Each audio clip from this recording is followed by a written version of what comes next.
Viewers, இது ஒரு சின்ன விஷயம் தான். ஆனா கூட உங்க கூட ஷேர் பண்ணணும் அப்படின்னு விரும்புறேன். உங்களுக்கு எல்லாருக்குமே அது தெரிஞ்சிருக்கலாம். நீங்க செய்யக்கூடிய விஷயமா தான் இருக்கும். இருந்தாலும் சொல்றேன்.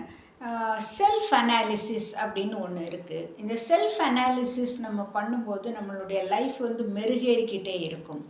அது எப்படி அப்படின்னா, மார்னிங் எழுந்ததுலேருந்து நம்ம நைட்டு படுக்கிற வரைக்கும் ஏதாவது வேலைகள் செஞ்சுக்கிட்டே இருக்கோம். ஸ்கூலுக்கு போகிறோம், காலேஜுக்கு போகிறோம், டீச்சர்ஸ்ட்ட பேசுகிறோம், ஃப்ரெண்ட்ஸ்ட்ட பேசுகிறோம், சில பேர்கிட்ட கோபமா பேசுகிறோம், சில விஷயங்கள் தப்பாக பண்ணுறோம், சில விஷயங்கள் வேணும்னே பண்ணுறோம். ஸோ நம்ம நைட்டு படுத்ததுக்கப்புறம் ஒரு 10 மினிட்ஸ் இது எல்லாமே நம்ம மைண்ட் ஸ்க்ரீனில் நம்ம ஓட்டணும்.